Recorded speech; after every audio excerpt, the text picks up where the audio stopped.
One's an Indian, you said? Lauren's Indian. Who's the guy out here talking to us? John.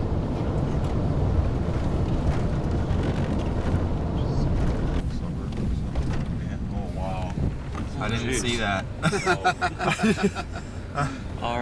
It's way more. Yeah, I couldn't We don't really have to do see it all that. the day, guys. Yeah. Like, it even goes back over here. Jeez. Wow. Great. What you see here and that pile there actually came from the Knowles Forest in Grantsburg, Wisconsin. There was a logger over there who was stealing loads, and the DNR caught him. Yep. And if you're going to steal loads, I don't know why you do it from the government. I don't know. But he Is he did. stealing? He was stealing logs. You know, he'd take 2 loads to the mill and take a 3rd load and not report it. So, you know, he'd make that money. Anyway, the DNR caught him. They went to court, and the judge decided that they were going to confiscate all his logs, and that the judge wanted him to go to a non-profit so nobody made any money off of it. And then one of the gentlemen who was at the trial was here cutting wood about 2 years ago, and he said, "Hey, I think I remember this group." And the judge says, "That's who gets the logs then." So there happened to be, talk about how this comes around, there happened to be a logging truck driver who needed community service, and he wanted to perform the community service with our group. And I said, "Well, John, I just happen to have, instead of splitting wood or stacking wood, how about if we borrow your logging truck?"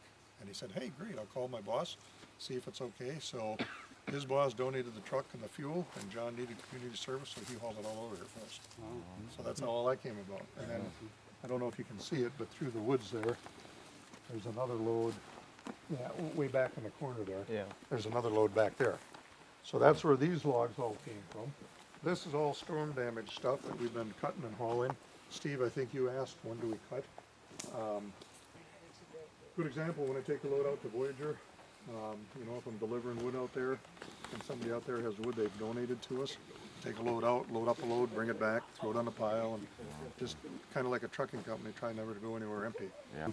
Or all that storm damage stuff you had piled here. Yep, that was that's all climbing gone. up and all over. It was branches like this, Yep. this. We've hauled 110 loads so far out of here so far this year. So anyway, what we have to do today, and we can rotate, we can do all kinds of stuff. After we get the van fixed, John and I are going to go do that if that's all right. And I'll go. and I you? can do Okay, it. the 3 of us will go. So Lauren, you kind of keep an eye on everybody, Lauren and Tim. Okay. Safety, obviously, that's the first priority. But we got wood to deliver. We're going to bring over the dump truck and put 16 in that. We can deliver that later today if somebody wants to do that. Got a bunch of 16-inch wood up here that we would like to stack. So Lauren is a stacking master if somebody wants to work with him on these piles over here. We got the Fiskars out. Who hadn't used the Fiskars? Somebody wanted to use the Fiskars to try it out. I have one. I've used them once. Oh, yeah, okay. he's used mine. Okay. But I've all got right. I've got the He's original better. Super Split though, the older one. And then we have a pile of wood that, but it's too big. We need to cut it in half. So maybe Lauren can show us if a couple of you want a hand split. Back on that pile, it's already, it's the oldest wood we have, so that really would be a good thing if we could get that split, because then I can deliver that right away. There was a pile starting up at that end and came this way all the way down to here. That big. Yeah, we cleared all this right here. Yep. Wow. We taller too. We made the front side of this rank here, and then that row across the top.